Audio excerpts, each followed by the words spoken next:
Esports, a phenomenon that has taken the world by storm. Doubted by many at first. I'm looking at you, Mom. But now it's become one of the fastest growing and largest markets out there. But how did it all begin? And how could we go from playing video games in your grandmother's basement to multi-million-dollar events hosted in some of the largest arenas that people the world over travel to see? Let's take a deep dive into esports, how it started, and where it's going.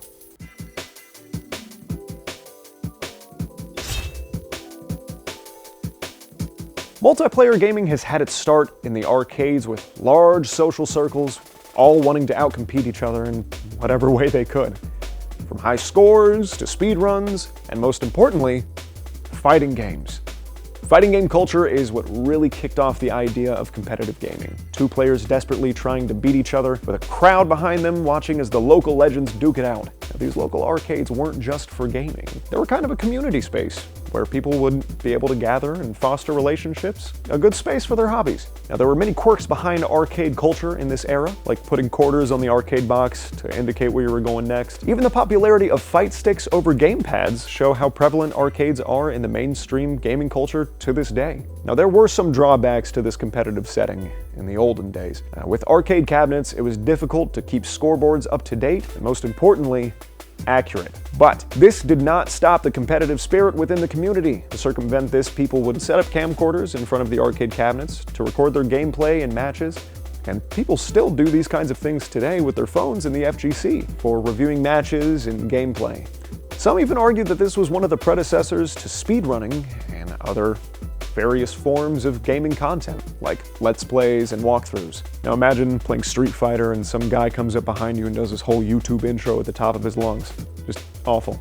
But arcades would maintain their dominance until one major player entered the scene: the internet. With this revolution of the internet also came online gaming. And because of that, competition wasn't restricted to your local arcade anymore. You could play with anyone, anywhere. Many players weren't just content with being the best in their local area. They wanted to strive for greater heights, the world, or at least just a bigger region. This was the time when cutthroat competitive environments associated with esports that we know of today really started to take root. The pioneers for this kind of online competition were the PC gamers, due to their connectivity options offered by the platform itself. Competitive leagues were created around the powerhouse games at the time, like StarCraft, Quake, Counter-Strike, and Dota. Obviously, these have changed over time, but it's really impressive to see how high the skill ceiling is for these kinds of games.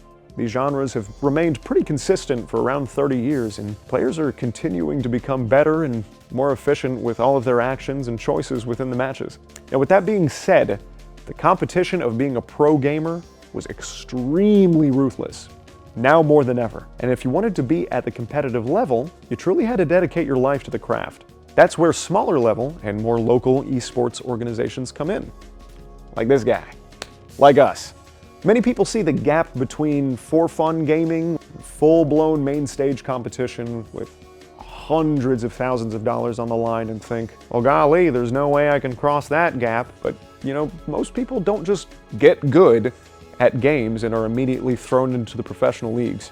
Many people get their start in local leagues or their school's collegiate teams, be it major universities or smaller community colleges. Just like how the arcades back in the day helped create these tight-knit communities, your school or city also has a community of like-minded individuals waiting for you. These organizations help players and community members meet new people, create contacts, and hopefully enter the pro scene in the way that fits them. Each step taken helps you get to the finish line, or the major tournament, depending on how you look at it. And there are some pretty impressive things happening here in the Central Florida collegiate scene, like the Florida Collegiate Cup that just happened a little while ago.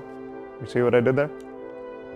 Let's take a look at the event and see what the collegiate scene has to offer.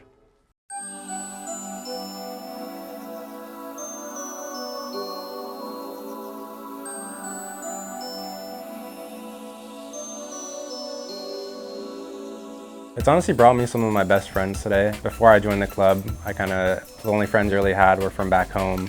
I had a couple friends that graduated from the same college and went to UCF as well. I mean, it's kind of brought me some of my best memories, my best friends, some like incredible experiences with traveling, some great memories with like winning events or winning games. It's always like a really good time. What drew me to esports was that I've always been playing League of Legends since I was a freshman in high school. About 2 years ago, I started to take the game a little bit more seriously, and I ended up pushing pretty high in the ranked ladder. Through that, I decided that maybe it was time to try out for some of the teams. Well, my name is Jada. I've been in the club for about a year almost. I joined in the summer of 2023. What I do, I'm the event coordinator. When I first started off, I was a social media manager, and I just really enjoyed like the club, so I was like, I'm gonna run for event coordinator. And that's where I am now. I love just like having a vision and wanting to like see it like happen, and actually seeing it like fulfilled is like perfect. The planning is a lot of work, I will say, like getting people together to actually help me, getting event staff workers to even do it. Once like the planning phase is over and seeing your idea come to life, it's like a next level experience. I can give an example. Geek Night, I was planning that all winter break, and like winter break is not that long and it was hard work, but once I saw the vision once Geek Night actually happened, it was really cool. It was really fun to see like everybody come out, everybody have a good time. It was awesome. My name is Alex. I am on USF Valorant Gold. My in-game name is Faked, and I've been playing competitively for about 5 years, but I started on the USF Valorant team this semester. The most fond memory I have of being a player was winning, honestly, the FCC Valorant. Because it was our first semester as a team together, and looking back to where we started, we would barely talk or have any like team chemistry because we barely even knew each other. But I feel like as of now, we're more like a brotherhood overall. It just feels really good. Hi, my name is Alex Phipps. I am the current marketing coordinator for esports at UCF, as well as being a player for the Overwatch A team and a substitute for the Rocket League B team.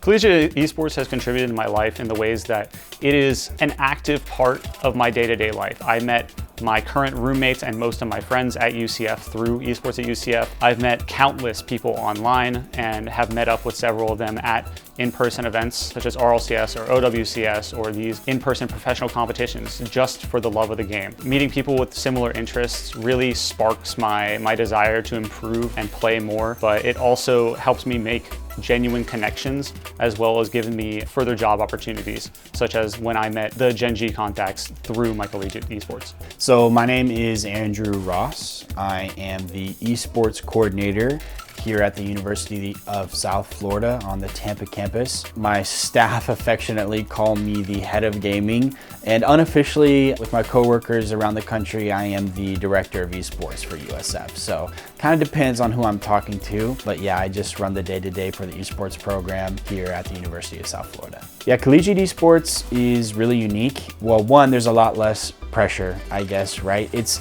not operated as much as a business with the dollars and cents. With our program, we're funded through student government, so there's no expectation that I'm making a bunch of money. Like in professional esports organizations, there is an expectation that you are driving revenue, that you're driving business with your esports organization. With collegiate, it's all about experience. It's about setting your players up for the future. It's about teaching them hard skills and soft skills and preparing them to be members of society, getting the jobs that they want, helping them pursue their passions. Maybe that's esports and maybe it's not. Maybe this is just a phase of their life. So I think that's what really makes collegiate esports unique, is that it's about the students. It's about purely the passion for gaming and esports. It's about learning about teamwork, leadership, and putting the students and giving them all the resources that they need to, achieve their dreams and goals.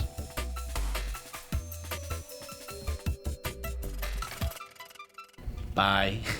As you can see, the esports scene is alive and well in several different aspects. It's not only the huge tournaments that have a large number of attendees, but the more local ones as well. Fostering and nourishing these kinds of communities is what maintains the competitive gaming scene. And it's up to the people, and it's up to you to keep it going. It's the grassroots and local organizations that help keep the dream alive. Join your local esports club, and you might find a new friend or a new passion. You already know how it started. Now it's up to you to decide where it's going. Thanks for watching.